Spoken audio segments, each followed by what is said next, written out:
From Storm Tracker 6, this is Forecast First, sponsored by Auto Owners Insurance. Simple human sense.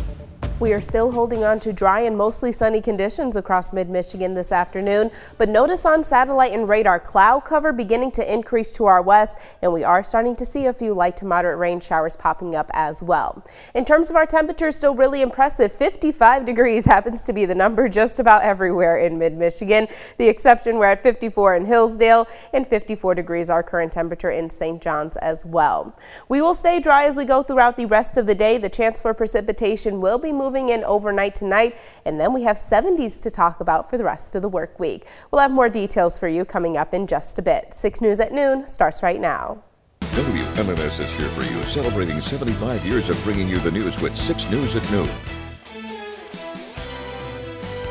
A day of advocacy and empowerment happening right now at the state capitol as lawmakers meet with Michiganders who are pushing to prevent gun violence. It's our top story at noon.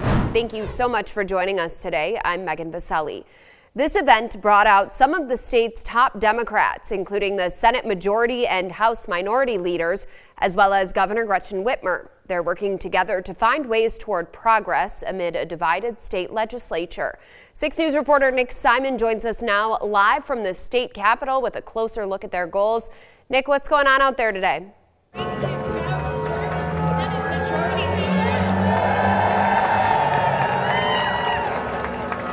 That's right, Megan. I'm standing right outside the rally where Governor Gretchen Whitmer and Mayor Andy Schor just finished their remarks a moment ago.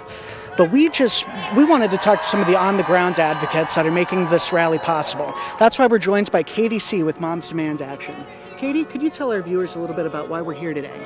So we're here today across several generations of activists trying to hold the gun industry accountable for the proliferation of weapons, ghost guns, bump stocks, and all of these weapons of death and destruction, to honor survivors and to pressure the legislature to support the current gun legislation and to take action against gun industry.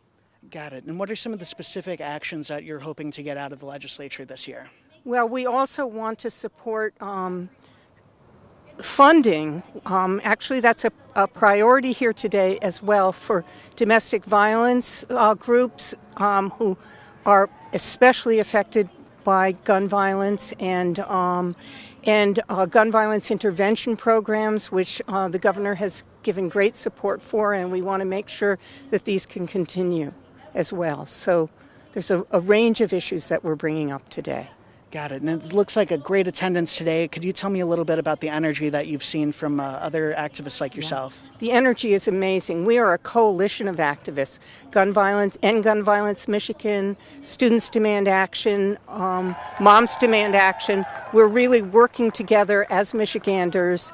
The energy is tremendous. The support is awesome. And it's pretty exciting to be here in this very positive, common sense arena. Got it. Well, thank you very much, and we will have more on this story and what the speakers had to say later in this evening's shows. Back to you. Nick, thank you for that live report.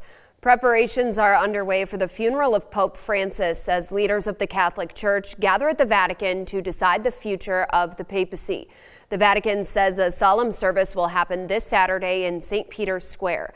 As Tony Aiello reports, thousands of people are expected to attend, including the President and First Lady. Catholic cardinals are gathering at the Vatican to finalize plans to honor Pope Francis and eventually choose his successor. Senior clergy and Vatican officials paid their respects to Francis Tuesday during an intimate service at the Santa Marta Hotel, where he laid in a coffin, adorned in a red robe and papal mitre. The first images of the late pontiff came on the same day Vatican officials announced his funeral will be held Saturday in St. Peter's Square. There is a sense of a void that is somehow going to have to be filled, but coupled with that immediately is also the intrigue of what comes next. The 88-year-old who died Easter Monday after a stroke that caused heart failure left behind specific instructions for a simple burial at Rome's Basilica of St. Mary Major, with a one-word inscription on his tomb, Franciscus, his name in Latin. There will be chanting in Latin as Pope Francis's body is moved in a solemn procession on Wednesday from Santa Marta to St. Peter's Basilica, where he will lie in state until the funeral and burial. Pope Francis almost had like a radar for people who were left behind. CBS Evening News co-anchor Maurice Dubois spoke with Cardinal Timothy Dolan,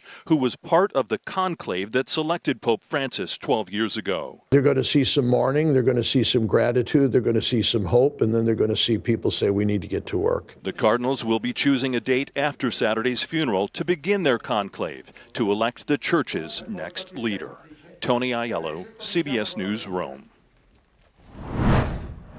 There's a new interactive and experimental exhibit coming to the Broad Museum on Michigan State's campus. 6 News reporter Zoe Hewitt is here for you with what visitors can expect. The artists of Mela Studio specialize in connecting culture, art, and pleasure with a focus on food, since it's so much a part of our daily lives. This evening, the artists will be at the museum talking about their process, and their original exhibition will be open to the public from Wednesday through Friday this week. One of the fascinating things about this art is that it's inspired by the process of mummification. They'll be mummifying food live in the museum with the concept of creating a historical archive of local foods. Everyone visiting the museum on Friday from 1 to 4 p.m. is encouraged to bring their favorite foods along with them to contribute to the artistic process. So it's art and making history all in one.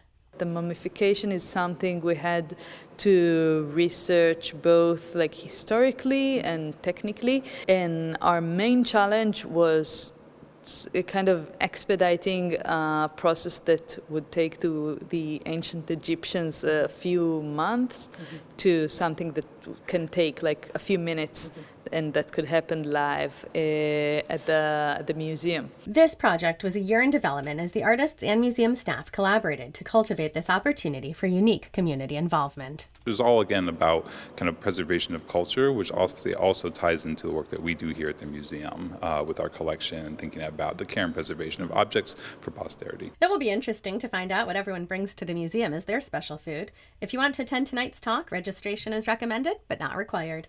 I'm Zoe Hewitt with 6 News. A measles vaccination clinic is happening later today in Ingham County. It comes after the county confirmed its first measles case since 1994. The clinic is in Conference Room A on the 2nd floor of the Ingham County Health Department building, which is on Cedar Street in Lansing, and it runs from 3 to 7. Walk-ins are welcome, but you'll want to bring a photo ID and your insurance card if you have one.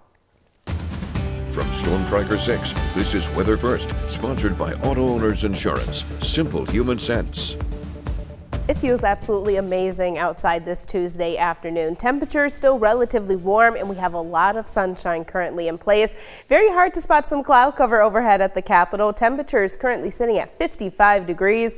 Winds overall very light in comparison to the gusty conditions that we saw yesterday. That peak wind gust in Lansing only up to 10 miles per hour thus far. Some cloud cover building on the horizon over in Grand Ledge. Temperatures also sitting in the mid-50s over here, and it's almost a carbon copy over in the city of Jackson. Winds at 5 miles per hour coming out of the west, gusting as high as 17 earlier this morning.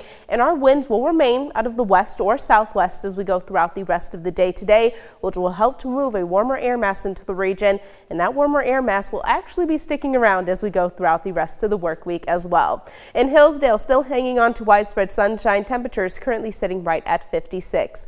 Again, satellite and radar remains incredibly quiet across mid-Michigan, but we are keeping an eye on a very weak area of low pressure to our west. It is creating the chance for a couple of isolated sprinkles for southern portions of Wisconsin and then over towards the Chicago area. As these showers eventually move over Lake Michigan, they're going to move into an unfavorable environment, which will cause most of that activity to weaken as it moves into our region. However, there's still right around a 10 to 20% chance that we could squeeze out an isolated sprinkle this afternoon.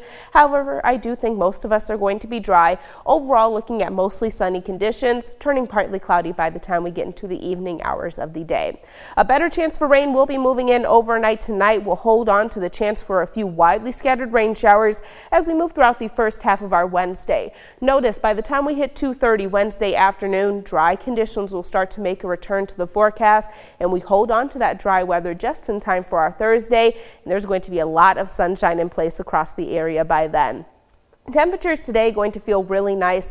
They are going to be just slightly above average. For reference, that average high this time of year normally right around 60 degrees. We will make it up to a high of 65, but it's going to feel a lot warmer in comparison to what we saw yesterday, in part because of the sunshine and also because of the lighter wind speeds that we have in the forecast as well. We are still going to be incredibly warm overnight tonight. Temperatures only falling into the low 50s across the area. The chance for just a couple of widespread scattered rain showers in the forecast as well. As we move throughout the next 6 days, our high temperatures are going to be really impressive. We jump up into the low 70s for tomorrow. Thursday, going to be amazing across the area, a high of 77 degrees. We have partly cloudy conditions.